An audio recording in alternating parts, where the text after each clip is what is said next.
성품과 사역에 대해서 오늘 우리가 생각해 보기를 원합니다. 41장은 이스라엘을 바벨론 포로로부터 구원할 한 구원자의 중점을 두고 묘사하고 있습니다. 41장 마지막 단락, 41장의 마지막 단락, 41장 25절에서 29절, 이방신이 미래에 올 구원자에 대한 무지함을 부각시킴으로써 하나님만이 참 신이심을 강조하고 있죠. 자, 42장은 그 동일한 인물, 한 구원자를 동일한 인물인데 종으로 부르면서 41장에서는 알려지지 않았던 또 다른 속성을 부각시키고 있다고 하는 사실입니다. 여호와의 종은 신적 권위의 소유자다. 1절과 5절에 또 겸손과 사랑을 통치 원리로 삼는다. 2절과 3절과 7절 그리고 성리와 기쁨의 나라를 건설하실 것이다. 42장에서 이사야 선지자는 메시아를 통해 완성될 이상적인 나라를 보다 선명하게 보여주고 있습니다. 42장에 종의 우리가 읽었던 1절과 9절은 종의 성품과 사역을 보여주고 있고, 그 다음에 종의 사역에 대해 이방인들이 나타나게 될 반응과 이스라엘의 포로 기한을 기록하고 있습니다. 10절에서 17절. 그리고 여호와 종의 출현을 요구하는 이스라엘의 형편, 상황을 보여주고 있는 것이 18절에서 25절의 내용임을 보입니다. 그런데 오늘 42장에서 두드러지게 나타나는 표현이 신인동형론, 신인동정론. 그러니까 이걸 우리는 의법이라고 하기도 하는데, 신이 인간의 모형, 신이 사람의 모형. 그래서 신인동형론, 신인동정론이라 합니다. 이사야는 하나님이 그 백성의 대적을 무찌르기 위해 담대히 나아가는 모습을 출정하는 용사에 비유하고 있습니다. 13절. 자, 13절 함께 읽도록 하겠습니다. 13절 시작. 여호와께서 용사같이 나가시며 전사같이 분발하여 외쳐 크게 부르시며 그 대적을 크게 치시리로다. 용사같이. 오랫동안 지연되었던 하나님의 개입을 실감나게 서술하기 위하여 상고하는 산모의 이미지를 사용하고 있습니다. 14절. 자, 14절 말씀. 14절 시작. 내가 오랫동안 고요히 하며 잠잠하여 참았으나 이제 내가 해산하는 여인같이 부르짖으리니 숨이 차서 심히 헛떡일 것이라. 여자들이 애 낳을 때 헐떡이듯이 그러니까 유다 백성들이 이스라엘의 지금 남유다 시대죠. 이사야가 활동. 그러니까 이 예언은 100년 뒤에 한참 뒤에 일어날 일이지만 어떻게 해요? 메시아가 여호와의 종이 41장에는 한 구원자, 42장에서는 여호와의 종으로 나타났는데 어떻게 용사처럼 하나님의 백성들을 구원할 것이다. 그리고 어떻게 해요? 산모가 애를 낳을 때 헐떡이듯이 산모가 누구의 손을 꽉 잡습니까? 신랑의 손을 꽉 잡듯이. 예? 예나 지금이나 외국 사람들은 아내가 애 놓을 때 바로 옆에 있잖아요. 근데 우리나라는 이상하게 지금은 보니까 와이프가 산통하면서 애 놓는 걸 남편이 옆에서 지켜보는데, 우리 때만 해도 애 놓는 걸 갖다가 남자가 안 봤어요. 그죠? 그래요, 안 그래요? 이금수 권사님 남편이 봤어요? 아니 신장 권사님 강창호 지사님이 애 놀 때 봤어요, 안 봤어요? 안 봤지요? 저 애 놀 때 누가, 옛날에는 누가 했어요? 산파가 애를 받았잖아요, 조산원. 아니면 스스로 낳든지. 맞아요, 안 맞아요? 스스로 낳든지. 아니면 영화에 보면 있잖아요. 무슨 밭에서 애를 낳다. 아시죠? 무슨 말이에요? 화도 급하니까 농사 짓는 아낙네가 만삭이 됐는데 애를 갖다 밭에서 놓고 논에서 추수하면서 놓고 그런 이야기 시골 그 전설 같은 시골 이야기가 있잖아요. 그러니까 상과는 산모의 이미지를 사용하고 있습니다. 이러한 내용 구원자를 고대하는 포로 중에 이스라엘을, 그러니까 70년 포로 생활을 하고 있는 이스라엘을 향한 위로를 하기 위한 비유라 이 말이죠. 이스라엘의 구원을 보다 완전하게 묘사하는 42장이 강조하는, 오늘 우리가 읽었던 강조하는 핵심을 살펴보기를 원합니다. 여호와의 종의 사역의 핵심이 뭐냐? 여호와의 종의 사역의 핵심이 뭐냐? 41장에서 하나님의 구원자가 큰 용사로 나타날 것을 서술하고 있습니다. 41장 2절, 3절, 25절. 42장에서는 자 보세요. 42장에서는 동일한 인물인데 힘없고 초라한 모습으로 묘사하고 있어요. 자, 2절 보세요. 2절. 자, 2절. 자, 우리 2절 함께 읽도록 하겠습니다. 2절 함께 읽습니다. 시작. 그는 외치지 아니하며 목소리를 높이지 아니하며 그 소리로 거리에 들리게 아니하며 라고 했습니다. 이거 자 보세요. 이사야는 하나님의 구원자를 강한 용사이면서도 동시에 힘없는 존재로 설명하고 있습니다. 이런 이중성은 백성들의 죄를 대신 처리해야 될 메시아의 독특한 사역을 보여주고 있습니다. 여러분 이거 잘 봐야 돼요. 그러니까 이 메시아의 이중적인 사역의 독특성, 이건 우리가 예수님의 공생을 통해서 볼 수 있죠. 그러니까 예수님의 공생의 가운데 바리새인들, 서기관, 대제사장들 얼마나 비판하고 주께서 강력하게 메시지를 전했어요. 그런데 십자가에서는 아무 말씀하지 않는, 얼마든지 십자가를 이기시고 하나님의 아들 되심을 그 대제사장, 서기관들, 로마의 군병들, 유대인들 앞에서 나타내실 수 있는데 아무 말씀 안 하십니다. 그런 예수님의 모습을 우리가 보게 됩니다. 하나님은 공의로우신 분이므로 죄를 볼 수가 없습니다. 제가 이야기하죠.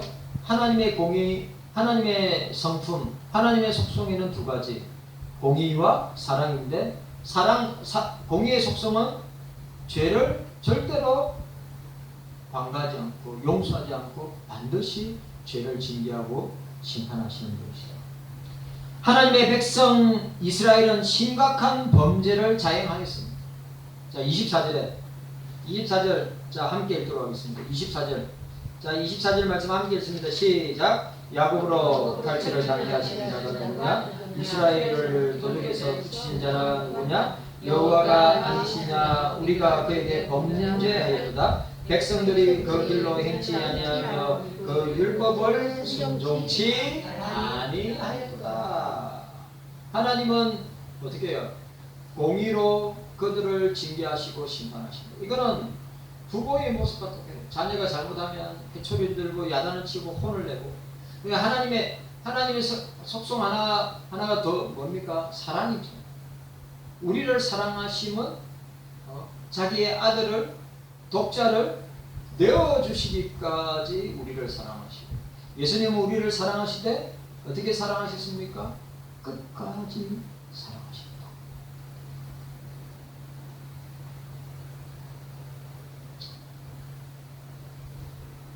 징벌받는다는 사실이 결코 죄의 문제에 대한 근본적인 해결책이 될 수 없습니다. 자, 뭐라고요? 징벌을 받는다고 하는 사실이 결코 죄의 문제에 대한 근본적인 해결책이 될 수 없습니다. 자, 25절. 24절 25절. 자, 25절. 자, 시작. 그러므로 여호와께서 맹렬한 진노와 전쟁의 위력으로 이스라엘에게 베푸시매 그 사방으로 불붙듯 하나 깨닫지 못하며 몸이 타나 마음에 두지 아니하는다. 참 무섭죠, 여러분. 이게 지금 한국교회의 모습이요. 이게 지금 우리들의 모습이라 이 말이에요. 이사야 당시나 지금 21세기나 이 말씀이 24절 25절 말씀은 오늘 대한민국의 모습이고 한국교회의 모습이고 교인들의 모습이다.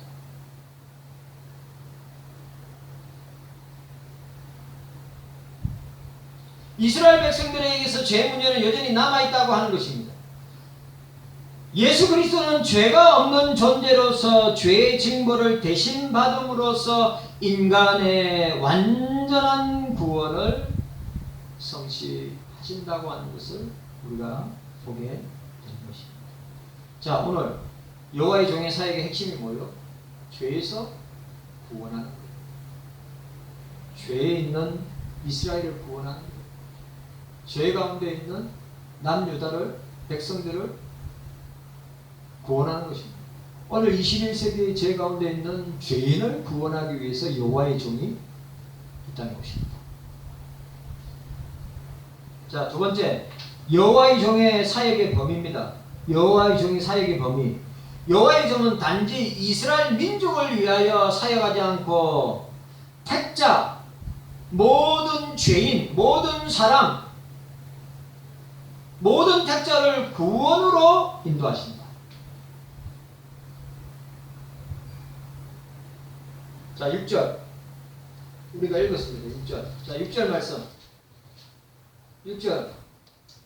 아주 중요한 단어가 나옵니다. 자, 6절 시작. 나 여호와가 의로 너를 불렀은즉 내가 내 손을 잡아 너를 보호하며 너를 세워 백성의 언약과 이방의 빛이 되게 하리니. 여호와의 종이 뭐라고요? 이방의 빛으로 묘사하고 있어요. 허감 가운데 있는, 허감 가운데 있는 죄와 사망과 흑암과 죽음과 지옥 가운데 있는 우리들을 향하여 이방의 빛이 된다고 하는 사실을 묘사하고 있습니다. 이사야는 42장에서 특별한 부연 설명 없이 이방의 구원을 인하여 찬양하라. 이방의 구원을 인하여 찬양하라. 오늘 저와 여러분들이만 이방, 오늘 저와 여러분들이죠. 찬양하라. 자, 10절에서 13절. 자, 10절에서 13절. 자, 10절에서 13절. 시작.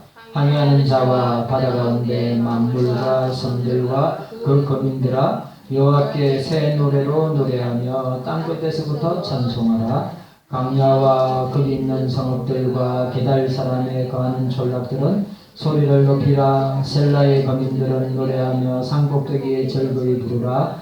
여호와께 영광을 돌리며 섬들 중에 그의 찬송을 선전할지어다. 여호와께서 용사같이 나가시며 전사같이 분발하여 외쳐 크게 부르시며 그 대적을 크게 치시리라. 아멘. 참 중요한 말. 오늘 뭐요? 여호와 종의 사역의 범위는 세계 온 열방, 땅끝, 온 우주 라고 하는 사실을 우리는 기억해야 합니다. 여호와의 종은 누굽니까? 그리스도입니다. 예수 그리스도. 750년 뒤에 오실 예수 그리스도를 예언하고 있음을 우리는 보게 됩니다.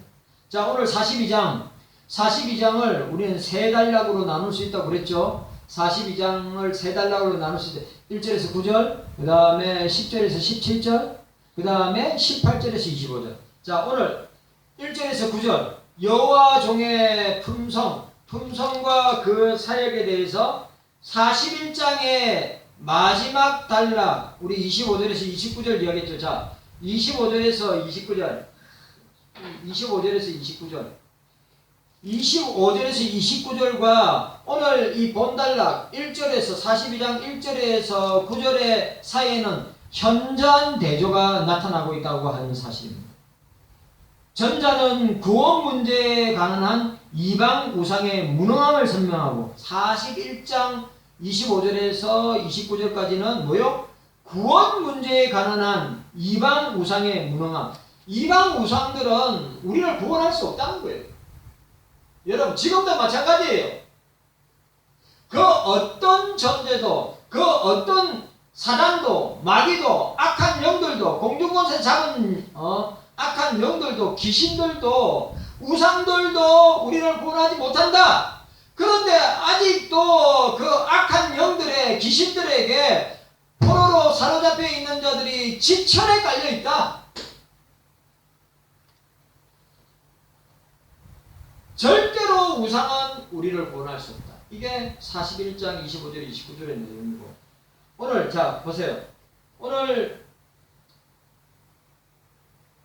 1절에서 42장 1절에서 9절은 뭡니까? 반대로 하나님은 우리를 구원하신다. 우상들은 우리를 구원하지 못한다.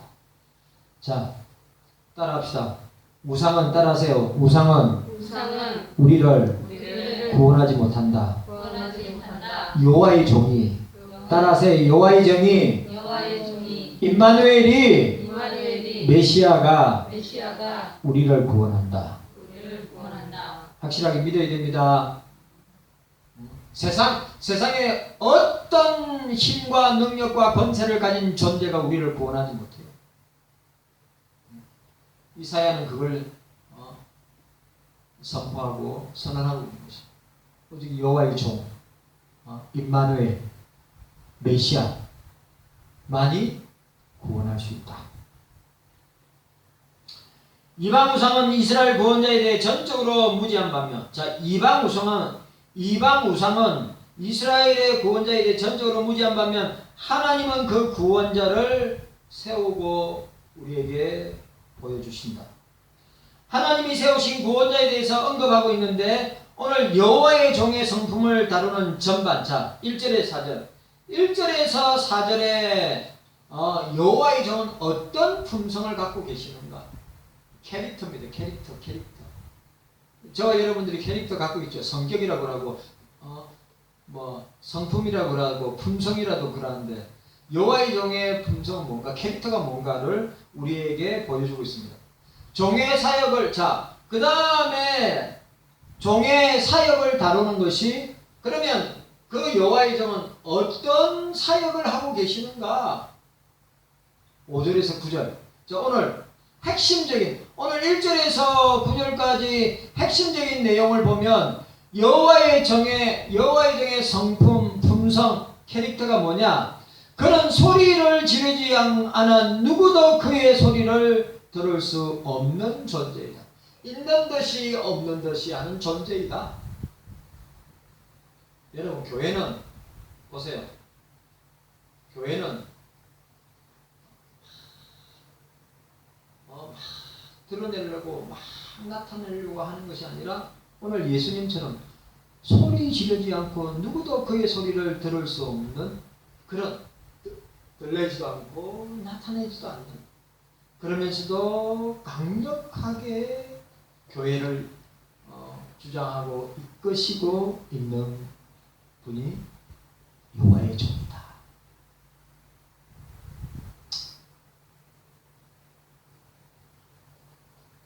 2절에 이 묘사는 종이 구원 사역을 감당할 때 보일 태도에 대한 것입니다. 예수님의 사역에서 나타난 태도의 모습을 보여준다는 것입니다. 종이 경험할 고통을, 그리고 이 말은 다른 말로 말하면 여호와의 종이 당하게 될 이 육체적 고통, 이 십자가의 고통을 소개하는 내용이라 이 말이죠. 잠잠하다, 들리지 않는다. 우리는 드러내기 너무 좋아. 우리는 예수님은 죄에 대해서 드러내지만, 예수님은 죄를 숨기면 숨길수록 죄를 드러내지만, 예수님은 자신을 드러내는 거 잘 안 하시죠. 아버지를 드러내기를.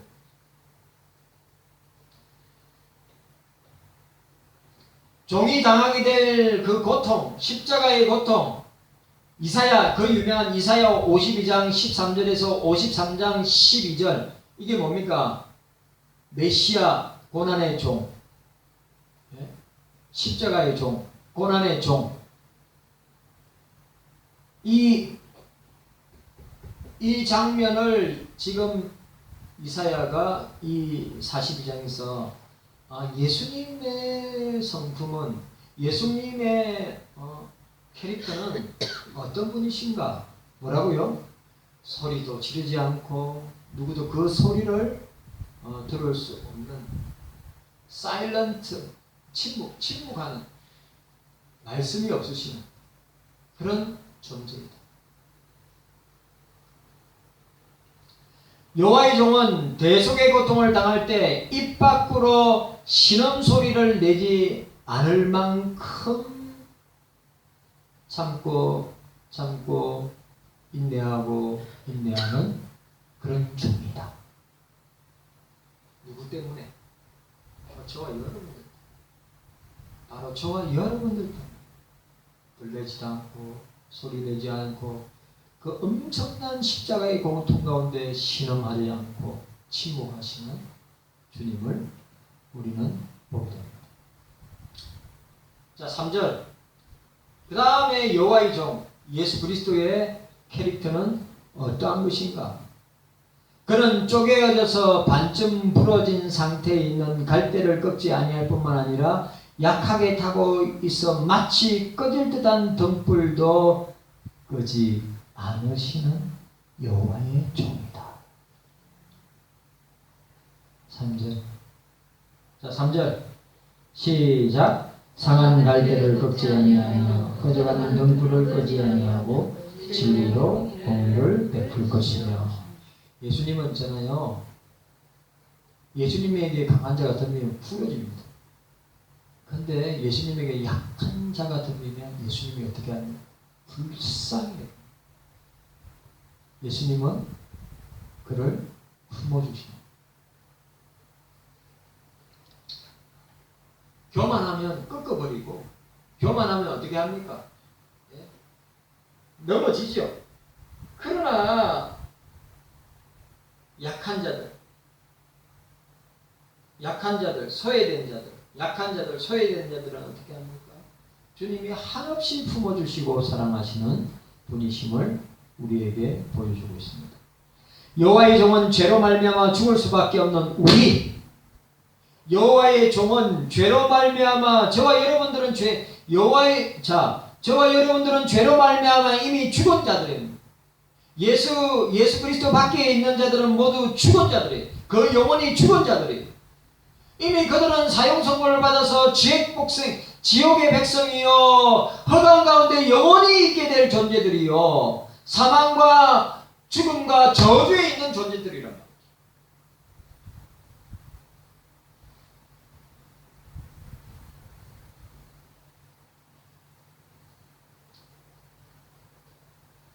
죄로 말미암아 예수 안에 있는 우리, 여호와의 종인 예수 안에 있는 우리는 어떻게 해요? 예수 그리스도로 말미암아 사망에서, 저주에서, 지옥의 영원한 고통에서 건져져 구원을 얻게 된다 라고 하는 사실이죠. 자, 여러분, 여호와의 종은 죄로 말미암아 죽을 수밖에 없는 우리, 더 이상 소생할 소망이 없는 자들을 멸망시키지 않고 치료하시는 자기 희생적인 종. 자기를 희생해서 대신 우리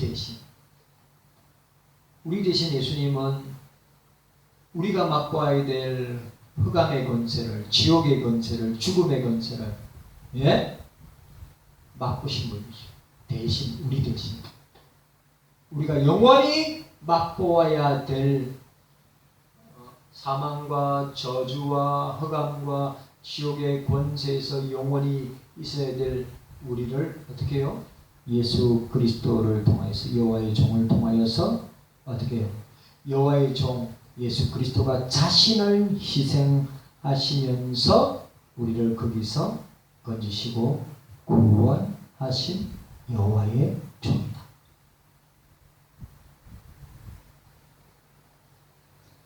자, 여호와의 종의 캐릭터는 뭐라고 했어요? 들레지 않는다. 여호와의 종의 캐릭터는 뭐라고요? 상한 갈대를 부러뜨리지 않고 꺼져가는 심지를 끄지 아니하시는 분이시다. 여호와의 종의 캐릭터는 어떤 분입니까? 그는 여호와의 종은 사역을 성취하기까지 결코 쇠하거나 낙담하지 아니하시는 여호와의 종이다. 우리는 보세요. 저를 보세요. 우리는 뻗다가면 낙담하고 낙심하고 낭망하고 좌절하고 절망하고 하늘과 땅의 모든 권세를 주님이 아버지께 받았고 주님은 우리에게 주셨는데 맨날 어떻게 합니까? 죽은 송장처럼 죽은 시체처럼 맨날 낙심하고 낙담하고 낭망하는 우리의 모습을 보여요. 그러나 예수 그리스도 여호와의 종은 어떻게 해요? 당신의 사역을 성취할 때까지 결코 쇠하거나 낙담하지 아니하시는 여호와의 종이다. 4절. 자, 4절 함께 읽습니다. 자, 4절 시작. 그는 쇠하지 아니하며 낙담하지 아니하고 세상에 공의를 세우기에 이르리니 선들이 그 교훈을 앙망하리라. 아멘. 여호와의 종의 캐릭터, 성품, 품성을 상고해 볼 때 의심할 여지 없이 그 여호와의 종은 예수 그리스도시다. 예수 그리스도시다. 얼마나 놀라워요. 이사야가 750년 뒤에 오실 예수님을 이렇게 세밀하게 여호와의 종을 예수 그리스도를 선포하고 있습니다. 놀랍습니다. 우리는 한 치 앞도 내다볼 수 없습니다. 예? 우리는 한 치 앞을 내다볼 수 없습니다. 또 제가 김기동 집사님 아버지가 어머니보다 우리가 늘 어머니 기도했잖아요. 암 때문에. 아버지도 암이라. 암인데 만날 수 있으면 만나고 구원 상담하고 또 복음도 전해야 되겠다 생각하고 있는데 오늘 돌아가셨다는 거예요. 11시에. 그래서 우리 임직식 때 와서 축사하시고 우리 헌신일 때 오신 이재하 선교사님 어머니도 집이 2층 집인지 하여튼 복합 건물인지 2층에서 헛디뎌에 구르셨다는데 막 머리부터 시작하고 장기까지 또 골질 당하고 갑자기 돌아가셨어요. 85입니다. 85밖에 안 됐어요. 건강하셨대요. 건강하시고 문제 없어요. 그러니까 여러분 무슨 일이 어떤 일이 일어날지 몰라요. 진짜 권사님들 어떤 일이 무슨 일이 우리에게 일어날지 한 치 앞을 내다볼 수 있어요. 근데 이사야는 750년 뒤에 오실 메시아를, 예수 그리스도를, 여호와의 종을 이렇게 선명하게, 그렇게 이사야가 고대하고 기다리는 메시아, 여호와의 종 임마누엘이 이런 분임을 소개하고 있는 것입니다. 자, 성품에 대해서, 품성에 대해서, 캐릭터에 대해서 이야기했습니다. 두 번째 우리가 생각해야 할 것은 사역입니다. 오늘 그 여호와의 종은 어떤 사역을 하는? 첫 번째로 백성의 언약과 이방의 빛이 되신다. 6절, 나 여호와가 의로 너를 불렀은즉 내가 내 손을 잡아 너를 보호하며 너를 세워 백성의 언약과 이방의 빛이 되게 할 것이다 라고 했습니다. 여호와의 종은 하나님께서 이스라엘의 조상 아브라함을 비롯해서 족장들에게 약속하신 구원의 언약을 성취하고 있음을 보게 됩니다. 그러므로 이전에는 구원의 대상에서 제외되었던 이방인들도 새로운 언약을 약속받고 구원의 반열에 들어서게 됐음을 보게 됩니다. 그게 뭡니까? 이방의 빛. 자, 우리는 구약 언약을 행위 언약이라고 하고 신약 교회 시대의 언약을 은혜 언약이라고 합니다. 여기 동일하게 적용되는 겁니다. 이스라엘 백성들에게는 행위 언약. 오늘 신약 교회 시대를 살아가는 저와 여러분들에게는 행위 언약. 예? 뭐라고요? 이방 백성의 언약과 이방의 빛이, 구원의 빛이, 여호와의 종은 그러니까 유대 민족들, 이스라엘은 선민이라고 해서 그들에는 메시아 예수 그리스도의 구원을 계속해서 선포했지만 그들이 받아들이지 아니하니까 어떻게 했습니까? 이방을 향하여서 구원의 빛이 비추어졌죠.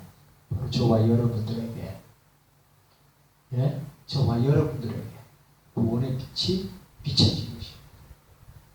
그래서 우리가 이 빛을 받은 거예요. 이사야가 그걸 선포하고 있는 거예요. 너희들이 하나님 말씀에 불순종하고 하나님의 언약 관계를 깬 결과는 포로로 갈 것이다. 그리고 어떻게 해요? 너희들은 2000년 동안 디아스포라의 삶을 살게 될 것이다.